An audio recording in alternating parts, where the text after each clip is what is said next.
Hello Pitchies.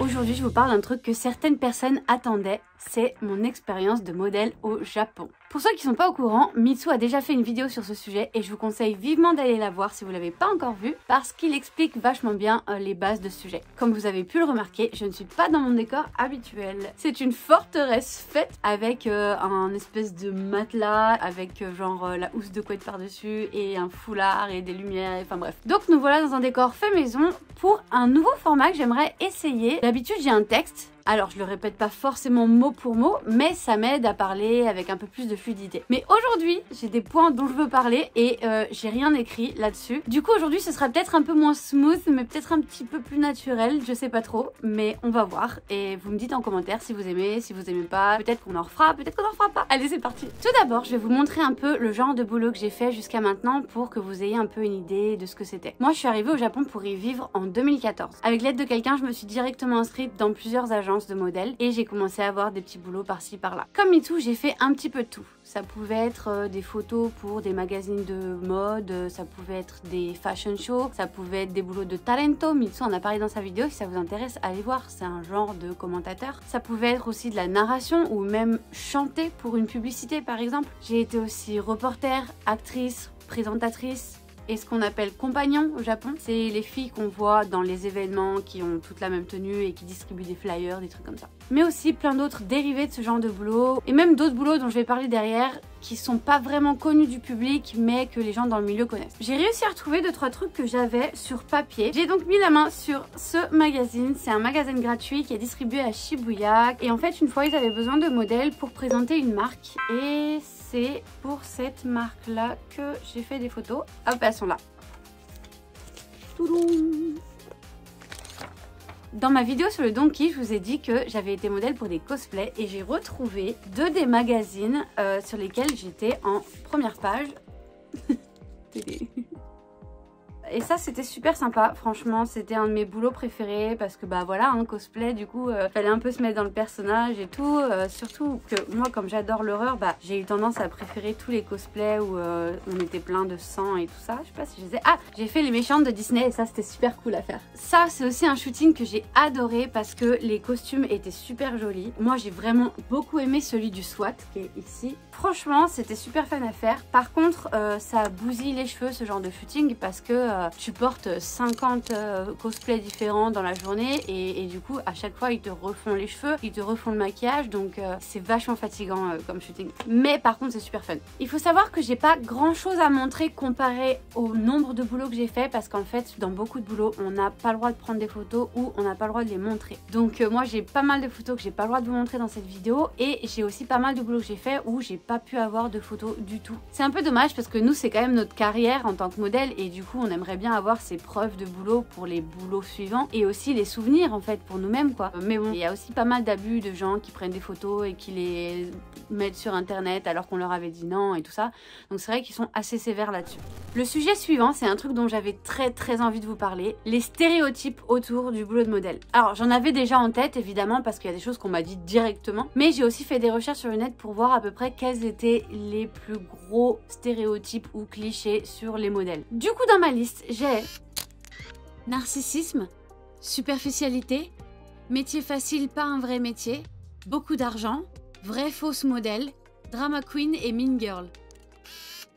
Alors, est-ce que les modèles sont toutes narcissiques et ont trop confiance en elles? Je suis pas trop d'accord avec ça parce que en fait il faut savoir déjà qu'il y a beaucoup de modèles qui commencent très jeunes et qu'à cet âge-là elles ont pas forcément confiance en elles ou quoi et qu'elles font ça surtout parce qu'en fait on leur a dit que elles avaient un corps fait pour ça. Donc en fait t'aimes pas forcément ton corps quand tu fais modèle. Il y a beaucoup de filles qui par exemple aimeraient avoir plus de forme ou qui aiment pas leur nez, qui aiment pas leurs cheveux, qui aiment pas leurs jambes. Quel que soit le métier qu'on a, vraiment on a tous des complexes et ça échappe pas aux modèles. Les modèles elles ont des complexes. Il y a un autre truc qui aide pas aussi, c'est le fait que des fois tu restes assise sur une chaise pendant 1 ou 2 heures voire plus pendant que t'as des maquilleurs, des coiffeurs et des stylistes qui vont essayer de cacher le moindre petit défaut que tu peux avoir. Et toi tu les vois faire ça. Alors évidemment c'est le boulot, je suis pas en train de me plaindre. Ce que je veux dire c'est que ça rend pas narcissique d'être modèle parce qu'en fait au contraire littéralement les gens passent leur temps à essayer de cacher ce qui va pas chez toi. ce qui va pas chez toi entre guillemets, parce qu'il y a rien qui va pas chez toi. Donc ça donne pas autant confiance que ce qu'on pourrait croire en fait. Après je dis pas qu'il y a personne de narcissique, parce que comme partout il y a des narcissiques et des pas narcissiques, mais c'est pas pour moi quelque chose qui a un rapport avec être modèle en fait. Il faut comprendre aussi qu'il y a une espèce de déshumanisation des modèles vraiment, que ce soit par le public ou par les professionnels. On est traité comme des accessoires pour quelque chose. Le public a l'impression que nous, on est la star, on est la personne à regarder, mais c'est pas ce qu'on est, nous, dans le métier de modèle. Nous, on est un accessoire pour vendre la star. Un sac à main, des vêtements, un produit pour la salle de bain, enfin je sais pas, mais nous, on est un accessoire pour mettre en valeur quelque chose d'autre. Les modèles sont superficiels. Non, les modèles ne sont pas superficiels. C'est un peu bizarre de devoir le dire, mais c'est des êtres humains comme tout le monde en fait, et elles ont des fois elles ont des études à côté, des fois elles ont même un boulot à côté, elles ont des passions, c'est des gens qui ont des personnalités à part entière. Donc oui, t'auras sûrement des gens qui seront superficiels, mais encore une fois, c'est pas une question d'être modèle ou pas, c'est juste une question d'individualité quoi. Perso, j'ai rencontré des filles des fois qui, à côté de leur boulot de modèle, par exemple elles étudiaient l'architecture ou des trucs comme ça, et elles avaient une passion ou une carrière qu'elles étaient en train de préparer pendant leur boulot de modèle pour pouvoir faire quelque chose après leur boulot de modèle. Être modèle, c'est un métier facile ou pas un vrai métier? Être modèle, c'est un métier. Être modèle, ça s'apprend. C'est pas facile. C'est beaucoup de techniques. On doit s'entraîner à marcher, on doit s'entraîner à poser. C'est pas des choses qui sont faciles. Les gens, ils pensent que c'est facile parce qu'ils ont l'impression qu'on fait « Hop, voilà, cette pose, c'est bon, on fait cette pose, c'est mignon, voilà, on prend une photo, c'est fini. » Non, c'est pas ça, être modèle. Être modèle, c'est des heures d'entraînement pour savoir comment marcher avec un sac, comment marcher avec des talons, comment marcher avec un manteau, comment enlever son manteau, comment poser pendant que t'enlèves son manteau, sous quel angle ton visage est le plus joli, comment faire poser tes mains, tes jambes, comment s'asseoir, l'expression dans les yeux, comment avoir la bonne expression qui soit pas trop dure mais pas trop vide. Et aussi ce qu'il faut comprendre, c'est que c'est pas facile physiquement non plus. Des fois, il faut rester dans la même position pendant des heures et c'est vraiment douloureux et ça fatigue énormément. Moi, je suis rentrée de certains shootings, je pleurais tellement j'étais fatiguée. Parce que t'as des shootings qui sont vraiment éprouvants, physiquement, mentalement. Et moi, je comprends pas les gens qui disent que c'est pas un métier ou que c'est un métier facile, parce que du coup, pourquoi ils le font pas? Parce que ça va avec ce que je vous disais tout à l'heure. Il faut aussi arriver à passer au-delà de toutes les critiques qu'on reçoit, tout le jugement qu'il y a autour de ça. Et ça, c'est des choses qui sont pas faciles et que certaines personnes pourraient pas endurer. Du coup, toi qui regardes cette vidéo, si tu fais partie de ces personnes qui, quand quelqu'un te dit qu'il est modèle ou musicien ou illustrateur ou ce que tu veux, et que tu réponds « Non mais c'est quoi ton vrai métier ?» Arrête! C'est notre vrai métier. C'est ce qu'on fait dans la vie et qui nous fait gagner de l'argent. Ce pourquoi on fait des efforts. Donc oui, modèle, c'est un métier et ce n'est pas facile. L'argent. On entend énormément que les modèles gagnent énormément d'argent pour pas grand chose. Non, ce n'est pas vrai. À part si tu es une top modèle ultra connue, évidemment là les gens vont te payer, mais c'est pas parce que t'es modèle qu'ils vont te payer plus, c'est parce que il y a l'effet visage connu quoi. Donc ça c'est plus un côté célébrité qu'un côté modèle. Les modèles ne sont pas toutes célèbres, les modèles ne font pas toutes que des boulots glamour et les modèles ne gagnent pas l'argent de Naomi Campbell ou Gigi Hadid ou je sais pas qui quoi. Par contre, c'est vrai que à l'heure, on gagne beaucoup plus, mais ça c'est logique. La raison, c'est parce que on n'a pas un métier régulier. Déjà, les boulots de modèle sont pas toujours rémunérés à l'heure. Il faut comprendre qu'on n'a pas 8 heures de boulot de modèle par jour, tous les jours. On pourrait pas vivre de ça si on gagnait l'équivalent du SMIC par heure. Nous, on travaille derrière, c'est-à-dire, comme je disais, on s'entraîne et tout ça, mais ça, c'est pas du travail qui est rémunéré. Et en fait, tout ce travail-là, il est rémunéré quand on fait un boulot. Et le problème, c'est qu'on n'a pas des boulots tous les jours, on n'a pas des boulots même toutes les semaines. Et du coup, il faut qu'on gagne l'équivalent de tout le travail qu'on fait en amont. Et du coup, oui, c'est vrai qu'on gagne plus sur une durée courte. Mais dans la totalité, si tu regardes sur un mois par exemple, on gagne pas tellement plus que des boulots normaux. Des fois, on gagne même moins. Le stéréotype des vrais fausses modèles. Ça, c'est vrai et faux, c'est-à-dire qu'il y a beaucoup de gens qui se disent modèles mais qui ne le sont pas.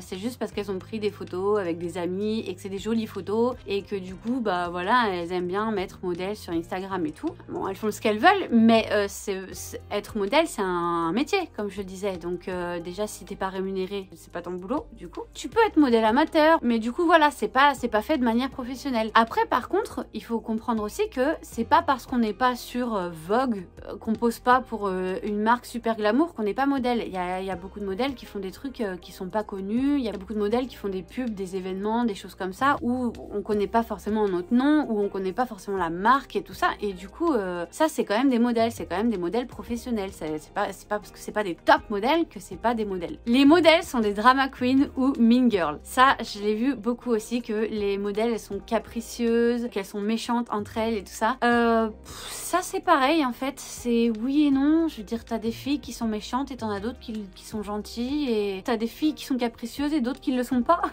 C'est vraiment pas du tout en rapport avec le fait d'être modèle ou pas en fait, hein, parce que comme je disais avant, on n'est pas forcément traité comme des princesses en fait, donc il n'y a pas vraiment de raison pour lesquelles soudainement on se mettrait à se prendre nous-mêmes pour des princesses. Enfin, je veux dire, ça a vraiment pas à voir avec le boulot de modèle. Donc oui, il y en a certaines qui le sont et d'autres qui le sont pas. Maintenant, je voudrais vous parler très rapidement de mon histoire et de comment j'ai vécu le changement de la France au Japon.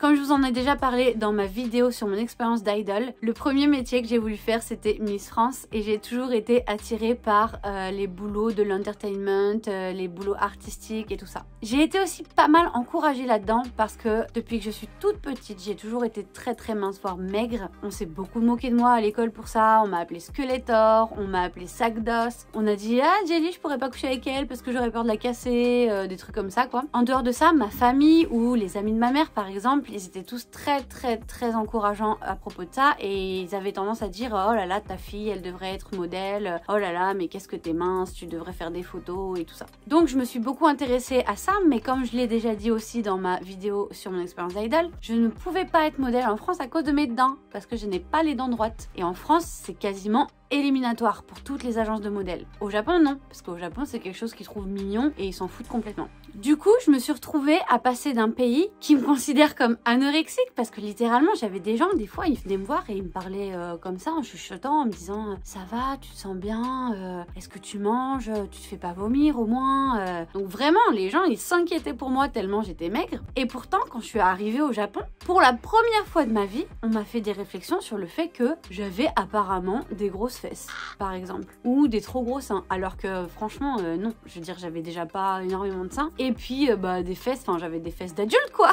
Et c'était super bizarre, d'autant plus qu'au début ça venait pas des agences de modèles, parce que quand je suis venue pour la première fois au Japon, j'ai pas tout de suite été dans des agences de modèles, et en fait les premières réflexions que j'ai eues c'était des amis, voire même il y a un mec qui voulait sortir avec moi et qui m'a quand même dit ah, tu devrais faire du sport quand même parce que tes fesses Mais du coup, quand je suis arrivée au Japon pour y vivre en 2014, je me suis très vite inscrite dans plein d'agences de modèles. Et c'est là que vraiment ça a commencé, ce genre de réflexion. Parce que là, pour le coup, c'était vraiment beaucoup plus souvent. J'avais des managers qui me disaient de faire attention à ce que je mange.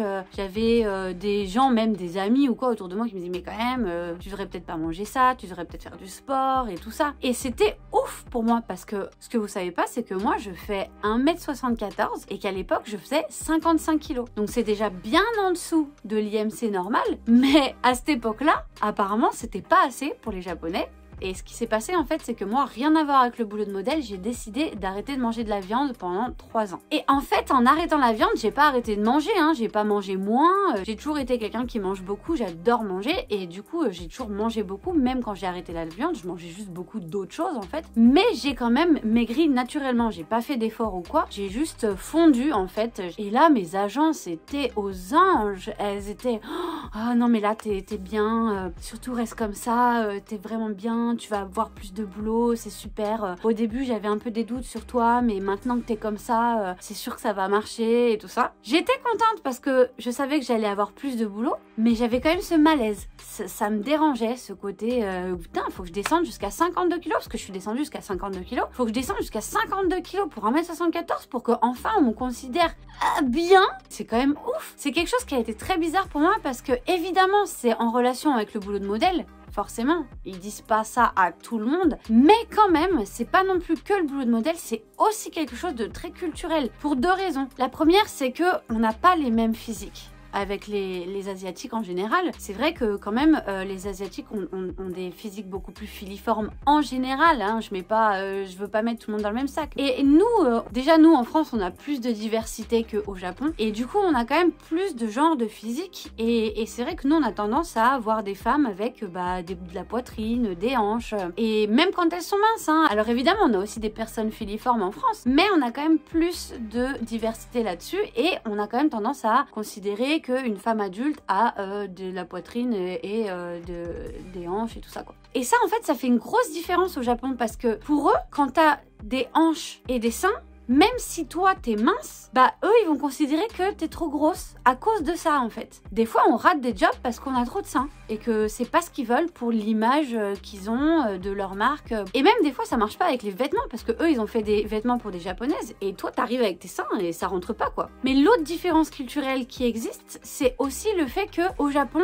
c'est beaucoup plus facile de faire des réflexions sur le physique des gens. On peut faire des réflexions, des blagues, vraiment se moquer des gens juste parce qu'ils sont gros ou chauves ou moches. Je veux dire, ils ont même des catégories d'humoristes là-dedans. Ils ont des humoristes qui, littéralement, sont appelés humoristes moches ou humoristes gros. Pour nous, c'est impensable. Jamais on ferait ça en France parce qu'on nous apprend dès qu'on est petit à ne pas se moquer du physique des gens. C'est quelque chose de culturel en France. Et quand quelqu'un le fait, parce qu'il y a des gens qui le font évidemment, on a tendance à penser que cette personne est méchante. Nous, on a des blagues vachement plus humour noir, beaucoup plus sarcastique et tout ça. Et eux, ils trouvent que ça, c'est méchant. Alors que nous, on sait que c'est de l'humour.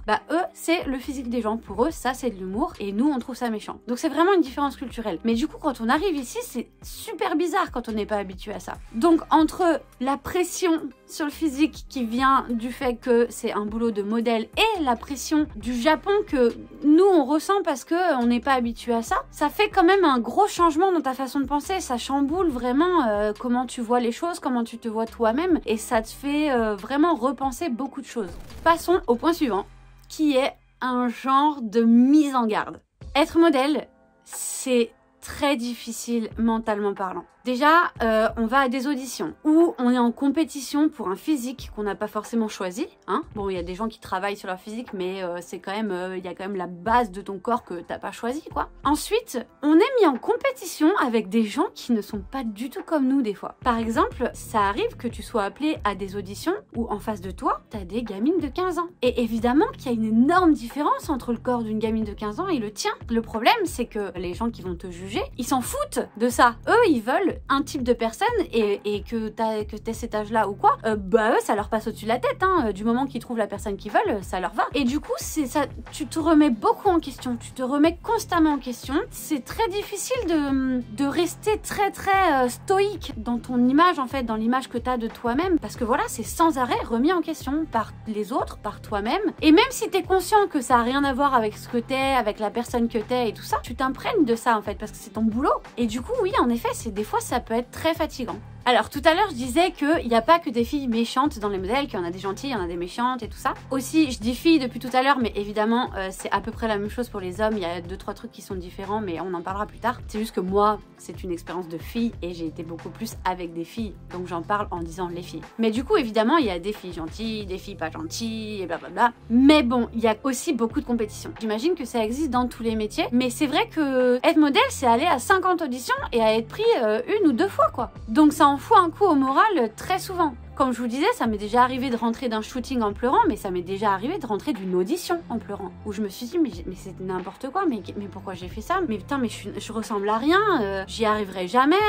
C'est quand même une pression de la part des autres, mais aussi qu'on se met à soi-même, hein, faut pas non plus se mentir. Hein. Mais c'est beaucoup de pression et beaucoup de compétition, et du coup, c'est pas forcément un boulot pour tout le monde. Le côté compétition, c'est une des choses que j'ai le plus détesté là-dedans, et qui m'a limite découragée de ce métier, quoi. Tout à l'heure, je vous parlais de la façon dont les modèles sont déshumanisés. Non seulement on est déshumanisé, mais on est aussi très infantilisé. Alors ça va avec le boulot, on peut rien faire sans l'accord de, on pourrait dire nos parents, mais sans l'accord de nos managers et de notre agence, ce qui est logique parce que eux ils nous vendent d'une certaine manière. Évidemment, tu vas à une audition, t'es brune, tu vas au boulot, t'es blonde, les clients, les agences elles sont pas contentes, ça c'est sûr. Mais par contre c'est quand même quelque chose qui est pas facile à vivre au quotidien, c'est-à-dire que c'est normal pour le boulot, évidemment, il faut le faire, mais c'est quelque chose qui est très liberticide. Il faut que tu demandes la permission pour tout et il y a des choses que tu peux pas faire. T'as envie de te couper les cheveux, de te teindre les cheveux, de te faire un piercing, de te faire un tatouage. Il y a des moments où on va te dire entre l'audition et le shooting, il faut pas que tu prennes ou perdes un seul kilo. Il va falloir que tu ne bronzes pas entre une audition et un boulot. Tu ne peux pas te blesser. Par exemple, moi pendant très longtemps j'ai voulu faire du skateboard. J'ai acheté un skateboard que récemment, depuis que je fais beaucoup moins de boulot de modèle. Parce que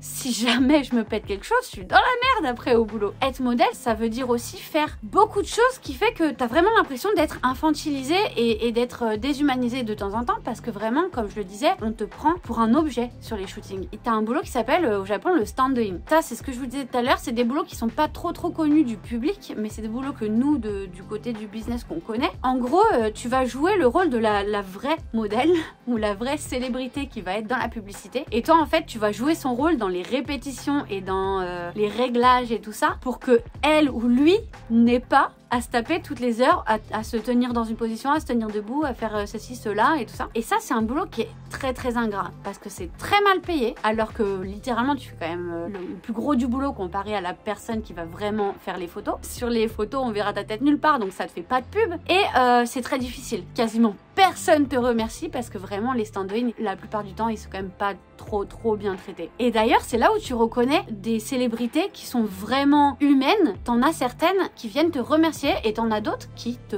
jettent même pas un regard. Mais t'as des célébrités qui, quand elles arrivent, elles te disent bonjour, elles te disent merci. En vrai, elles ont même pas besoin de dire merci, je veux dire, c'est mon boulot, je suis là pour ça. Mais au moins, elles te reconnaissent en tant qu'humain qui est là et qui fait partie de ce boulot, quoi. Ensuite, le sexisme et les injonctions. Il y a beaucoup de choses qui sont pour les hommes et pour les femmes, mais par exemple, il y a un truc. Quand t'es une fille, ta carrière, si t'es pas justement Naomi Campbell ou Gigi Hadid, ta carrière s'arrête à 23-24 ans, quoi. Parce qu'à partir de là, bah t'es trop vieille. Je sais qu'il y a des gens qui disent oui, mais enfin bon, c'est le métier et tout, mais pourquoi c'est pas comme ça pour les hommes? Parce que je vous jure que c'est pas comme ça pour les hommes. T'as beaucoup plus d'hommes qui peuvent faire modèle plus longtemps, parce que quand même, plus tu prends de l'âge quand t'es un homme, plus tu mûris, t'es beau, même sexy. Alors qu'une femme, c'est vraiment, une fois qu'elle a passé un cap, plus rien, quoi. Si, on a des boulots de maman, on a des boulots de publicité pour des produits ménagers, des trucs comme ça et tout ça. C'est sexiste et c'est illogique en plus parce qu'il faut savoir que le genre de boulot où ils utilisent le plus des jeunes filles, des adolescentes, c'est les boulots où justement il faudrait prendre des femmes plus mûres. Je vais vous donner les deux exemples les plus courants. C'est les sous-vêtements.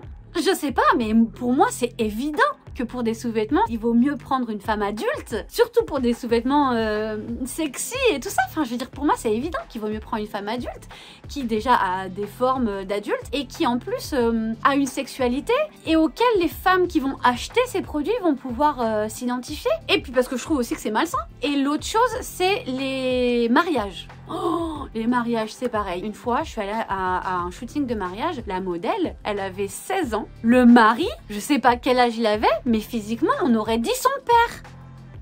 Son père! Et c'était super bizarre à voir. Et alors que normalement, tu te maries pas à 16 ans. Je veux dire, la plupart des mariages se font pas à 16 ans. Je dis pas que ça existe pas, mais quand même, je trouve que, encore une fois, c'est malsain. C'est malsain parce que on ne peut pas s'identifier aux personnes qu'on voit en photo, pour le public concerné. Et en plus de ça, on fait croire que des gamines qui ont 15 ans en ont 30. L'image générale des femmes adultes dans la société est faussée. Parce que toutes les femmes adultes qu'on voit sur des posters, ce ne sont pas des adultes. Et du coup, ben, on a l'impression, en tant que femme, qu'on devrait ressembler à ça. Et aussi les hommes et les femmes qui aiment les femmes vont aussi avoir un regard faussé sur les femmes. Ils vont voir une gamine de 16 ans, ils vont pas se dire qu'elle a 16 ans. Parce qu'ils voient partout des femmes qui sont présentées comme adultes alors qu'elles le sont pas. Ça, c'est un truc qui est vraiment malsain et désagréable et qui arrive quasiment que aux femmes, quoi. Je défends complètement le métier de modèle. Il y a plein de gens qui disent ouais, le métier de modèle, de toute façon, ça devrait pas exister, ceci et cela. Non, moi, je défends le métier de modèle. Je comprends l'intérêt de prendre une belle personne pour présenter un beau produit et tout ça,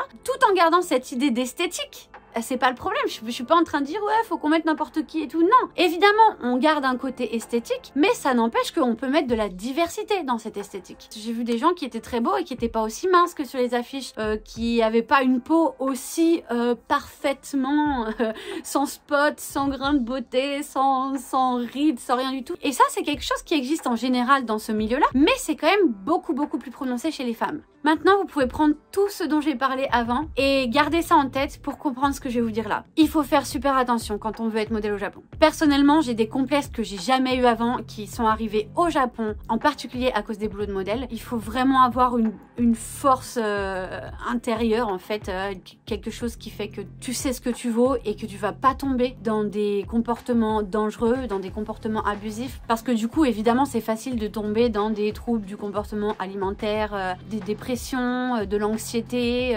C'est un boulot qui est vraiment dur par rapport à l'image que tu as de toi-même, en fait. C'est pas inoffensif comme milieu, c'est très insidieux. Moi j'ai commencé ce boulot, je savais que j'étais mince et quand on a commencé à me dire des trucs, j'ai dit ouais mais n'importe quoi, c'est juste parce que eux ils sont fous dans leur tête, mais voilà quoi. N'empêche que maintenant, moi j'ai pris 20 kilos depuis l'époque où je faisais modèle, donc les photos que vous avez vues au début là, et ben là maintenant j'ai 20 kilos de plus qu'à cette époque là et j'ai très mal vécu cette prise de kilos. Je l'ai pas vécu aussi mal que d'autres personnes auraient pu parce que moi j'ai un mari adorable, que j'ai une famille et des amis qui m'ont soutenue et qui à l'époque ils me trouvaient trop maigre et en effet beaucoup d'entre eux me préféraient maintenant parce que ils trouvent que j'ai beaucoup plus l'air en bonne santé quoi. Et ce qui est marrant c'est que les gens qui ne me connaissaient pas modèle me trouvent relativement mince ou alors normal. C'est la première fois de ma vie que j'ai un IMC dans la moyenne et qui est pas considéré comme du sous-poids et pourtant à cause de toute cette expérience de modèle que j'ai eu, à cause des auditions, de la façon dont on me regardait, de la façon dont on se comparait, des tailles que je portais, des vêtements que je portais, de temps en temps j'ai vraiment l'impression d'être horrible. Du coup je voulais vraiment mettre en garde les personnes qui penseraient à faire ce métier là, que ce soit en France ou au Japon. C'est quelque chose qui peut être très difficile. On le répétera jamais assez, ce n'est pas la normalité, ce qu'on voit dans les publicités, ce qu'on voit sur les affiches, ce qu'on voit dans les clips. Et d'ailleurs vous seriez surpris que la plupart des modèles dans la vie ils ont quand même un physique assez banal. Mais grâce au maquillage, à l'angle, au photographe, aux lumières, aux retouches, tout ça, ça a l'air d'être quelque chose de magnifique. Mais c'est pas forcément le cas. Il faut vraiment faire une distinction entre le boulot que t'as, le boulot que les gens te donnent, les choses qu'ils disent sur toi en tant que modèle et toi en tant que personne. Et voilà, on passe à la dernière partie de cette vidéo qui, à mon avis, va être déjà pas mal longue parce que j'ai quand même dit énormément de choses. Je sais pas, vous verrez, vous me direz si c'est trop long, j'essaierai de faire des vidéos plus courtes. Mais je voulais absolument terminer avec quand même des notes positives parce que j'ai énormément parlé de ce qui était dur dans ce métier, de ce qui était malsain dans ce métier, de choses qui paraissent plutôt négatives, mais il faut aussi savoir que c'est pas que du négatif, sinon on le ferait pas. Et moi j'en ai retiré aussi énormément de choses positives. Pour commencer, j'ai quelques regrets de pas avoir fait ci, pas avoir fait ça, ou pas avoir été plus comme ci, plus comme ça, et tout ça par rapport à ma carrière de modèle, mais en vrai, j'ai pas tellement de regrets d'avoir fait ce boulot-là. Aussi dur que ça pouvait être, comme je l'ai dit, moi j'avais un soutien. J'ai jamais eu énormément d'amis, mais les amis que j'avais, c'était des amis qui me soutenaient énormément et surtout ma famille. Ma famille a toujours été là pour moi et ça c'est quelque chose de très important. Donc j'ai quand même vécu ce boulot d'une manière relativement positive en fait. C'est-à-dire que comme je le disais, je suis pas tombée dans trop d'abus, mais du coup ça m'a permis de vivre des trucs vraiment bien. Ça m'a permis donc d'avoir des expériences, de partir en aventure. J'ai fait énormément de choses. J'ai visité le Japon, j'ai porté des vêtements incroyables, j'ai joué dans des dramas, j'ai rencontré des célébrités. Je retire pas ce que j'ai dit plus tôt, hein. C'est dur, il y a beaucoup de pression. Des fois tu rentres, t'as juste envie de pleurer et tu te détestes et tu détestes ce boulot, tu détestes la terre entière. Mais il y a aussi énormément de moments où c'est génial. T'as un côté un peu magique, t'as un côté, comme je disais, rêve d'enfant parce que t'es sous les projecteurs, t'as des gens qui te maquillent, qui te coiffent, tu te vois sous un nouveau jour. Des fois t'as même pas l'impression d'être toi, t'as l'impression d'être une autre personne. Et puis t'en apprends beaucoup sur toi-même, mais aussi tu gagnes un peu en confiance. Par exemple, tout à l'heure je vous disais que toutes les modèles n'ont pas forcément confiance et aussi que j'ai eu des nouveaux complexes que j'avais pas avant à cause de ce boulot. Mais j'ai aussi eu l'inverse en même temps. Alors comme tout le monde, moi il y a des jours où je déteste mon physique et puis des jours où je me dis ça passe. Par contre, en étant modèle, c'est vrai qu'on voit notre potentiel qu'on n'aurait pas vu si on n'avait pas fait ce boulot-là en fait. Et surtout aussi, on apprend à poser, on apprend à marcher, on apprend des choses qu'on n'aurait pas appris autrement et qui nous donnent un peu confiance. Toutes ces informations que j'aurais pas eu si je m'étais pas entraînée à ça en fait. Et puis je disais cette aventure parce que j'ai appris à faire des choses. Par exemple, j'ai appris entre guillemets à faire du flamenco, un mélange de flamenco et de tango pour un boulot où ils voulaient une danseuse de flamenco tango. Et en fait, ce qui s'est passé, passé, c'est qu'ils m'ont dit on cherche ça, et moi j'ai dit bah j'en ai jamais fait, mais je peux essayer si vous voulez. Et ils m'ont dit bah envoie-nous une vidéo. Et du coup moi pendant une demi-heure, j'ai regardé des tutos sur internet et j'ai essayé de refaire. Je leur ai envoyé une vidéo de 30 secondes. Je me suis dit j'aurais jamais le job. Je sais pas danser du flamenco ou du tango. Et j'ai eu le job. Et petit aparté, c'est le job pour lequel j'ai fait mon premier baiser à la caméra. C'est vrai que j'ai embrassé un acteur japonais et c'était assez ouf parce que j'étais en stress total. Le matin, j'ai rien mangé, j'ai juste mâché des chewing-gums à la menthe et tout ça. J'étais stressée de ouf. Et en fait ça s'est super bien passé, il était super sympa, c'est allé super vite et en vrai j'ai pas du tout pensé au baiser sur place parce que j'étais tellement concentrée sur la chorégraphie que le baiser c'est arrivé comme ça en fait. C'était un truc un peu sympa, mais du coup voilà, il nous arrive des choses comme ça, hein. On va goûter des trucs, on apprend des nouvelles choses, on rencontre beaucoup de gens et c'est vrai que c'est super cool. Puis il y a les voyages, hein. Il y a le train, l'avion, les hôtels, tu vas dans plein d'endroits du Japon, tous ces trucs là aussi fatigants que ce soit, c'est vrai que c'est fun. C'est fun. Évidemment, il y a aussi des trucs horribles, hein. J'ai fait des trucs où vraiment, comme je vous disais, je suis rentrée en pleurant, Neki, il a dû me consoler et tout ça. Il y a des jours où j'en pouvais plus, où j'ai quasiment pas dormi. Il y a des jours où je suis tombée malade à cause d'un shooting photo et tout ça. Mais c'est vrai qu'on a quand même beaucoup de bons souvenirs. Et c'est vrai que maintenant, les mauvais souvenirs, on se les raconte souvent en mode lol, c'était n'importe quoi. Enfin, c'est assez drôle de s'en rappeler. Puis il y a aussi beaucoup de fails. Oh mon dieu, les gars, mais ça fait tellement longtemps, je vais vous faire une vidéo ou un live sur nos fails de modèles avec Mitsu. Mais vous imaginez même pas, il y a eu des fails. Oh là là, j'ai voulu mourir sur place. J'ai voulu mourir, j'ai jamais eu aussi honte de ma vie. Mais je vous en parlerai plus tard. Enfin bref, c'est beaucoup de gens qu'on découvre. On crée des amitiés avec des modèles, avec des photographes, même des fois avec des célébrités. Il y a vraiment de très très bons côtés à ce boulot. C'est pour ça d'ailleurs qu'on supporte les autres côtés. C'est parce que voilà, d'un côté c'est la galère et des fois on a la tête qui explose et on a juste envie de disparaître de ce monde, et de l'autre côté des fois c'est juste génial, c'est juste magique, c'est incroyable. Dernière partie de ce point. Donc pour les personnes qui voudraient s'essayer à ce métier, ce que je peux vous conseiller déjà, c'est d'être sûr que vous n'avez pas des fragilités mentales qui pourraient très très vite vous faire tomber dans ce que je vous disais plus tôt. Je sais aussi que ça peut être quelque chose de très important. On peut avoir une tendance à la dépression ou déjà des problèmes de comportement alimentaire. Si on a une tendance à ce genre de choses, c'est quand même un métier, faut peut-être pas trop y traîner. Ça peut aller assez vite et je pense qu'en effet pour quelqu'un qui a déjà une fragilité, ça va encore plus fragilisé et ça va encore plus avoir d'impact sur la santé mentale de cette personne. L'autre chose aussi, c'est d'avoir régulièrement des conversations, de pouvoir en parler avec quelqu'un, de pouvoir en parler que ce soit avec des amis, de la famille, quelqu'un qui vous veut du bien, quelqu'un qui ne va pas vous imposer des choses, quelqu'un qui va juste écouter ce que vous avez à dire et tout ça, parce que c'est très important de se confier et pour avoir un retour là-dessus, pour que quelqu'un qui n'est pas de ce milieu-là te ramène à la réalité. L'autre chose aussi, c'est vraiment d'apprendre à faire une distinction complète entre ta personne et ton boulot de modèle. Il faut vraiment comprendre, comme je disais, des fois il y a des gens qui te choisissent pour un détail, donc tu sais jamais pourquoi les gens vont te choisir ou ne pas te choisir. Donc il faut vraiment que tu arrives à déconnecter le résultat des auditions avec ce que tu es toi en tant que personne. C'est deux choses différentes et c'est pas parce que t'as pas été pris dans ce boulot là que ça veut dire que t'es moche ou que t'es nul. Il faut pas non plus tomber dans l'excès inverse en mode non mais moi je suis trop beau, c'est eux qui comprennent rien. C'est pas ça le problème. Il faut vraiment justement ne pas faire ça du tout, que ce soit dans un sens ou dans un autre. Autre conseil qui me paraît plutôt évident, mais je vous le dis quand même, si jamais vous faites ce genre de métier et que vous sentez à un moment donné que ça va pas, arrêtez tout de suite. Ça ne vaut pas le coup. J'ai vu des tonnes de personnes qui sont tellement obsédées par le fait de devenir une modèle pro et populaire et de faire des gros shootings, des trucs super reconnus et tout ça, que des fois les gens ils tombent dans des excès. C'est pas grave si vous pouvez pas être modèle, c'est pas une fin en soi. Vous pourrez toujours faire des photos avec des amis. Ne vous rendez pas malade physiquement ou mentalement pour ce boulot. Ça en vaut pas la peine. Et toute dernière chose avant qu'on stoppe la vidéo, les enfants. Ne forcez pas des enfants à faire ça. J'ai détesté toutes les auditions d'enfants que j'ai vues. J'ai détesté ces auditions parce que on voit des mères qui sont beaucoup plus ambitieuses que leurs gosses, qui les traitent comme si c'était des adultes. Des fois, c'est limite cruel pour moi. C'est des enfants qui devraient avoir leur enfance et c'est pas juste de les jeter là-dedans. Surtout en tant que parents, on est censé être des protecteurs. Moi, j'ai pas d'enfants, donc voilà. Mais ne les jetez pas là-dedans. Ne les forcez pas là-dedans. Vous pouvez essayer de leur faire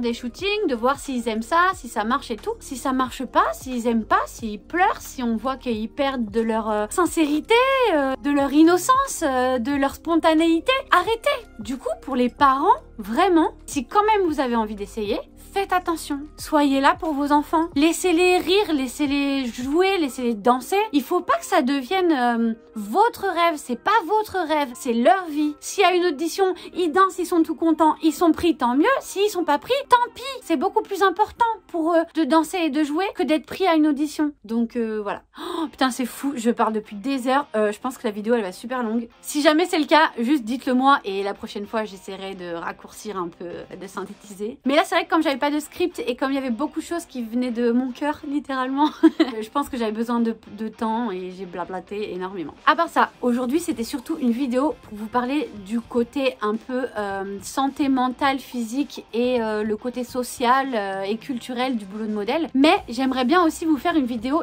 technique sur le boulot de modèle pour que toutes les personnes qui voudraient quand même être modèle au Japon malgré toutes les choses négatives que j'ai dites dans cette vidéo, puissent avoir des informations de base techniques pour que ça aille plus vite pour eux, des informations que moi par exemple j'aurais aimé avoir quand j'ai commencé à faire ce genre de boulot. Si ça vous intéresse, dites-le moi parce que ça m'encouragera à la tourner. Si ça vous intéresse pas, et ben dites-moi les autres sujets dont vous voudriez que je parle. Et aussi n'hésitez pas à me dire si vous aimez ce format où j'ai pas de script. Je blablate un peu, ça traîne peut-être un peu en longueur, mais je pense que c'est un peu plus personnel. Je pense que j'arrive peut-être un peu plus à rentrer dans les détails des choses comme ça, je sais pas, peut-être pas. Vous me direz si vous aimez ou pas. Et si vous aimez le décor, je suis dans ma petite forteresse là. Merci d'avoir regardé la vidéo jusqu'au bout pour ceux qui ont regardé la vidéo jusqu'au bout. En attendant, je vous souhaite de prendre le meilleur selfie de votre vie, que vous allez être tellement fiers, que vous allez l'afficher sur tous les réseaux sociaux et en faire un poster et l'afficher dans toutes les rues. Et je vous dis bye bye, bitches.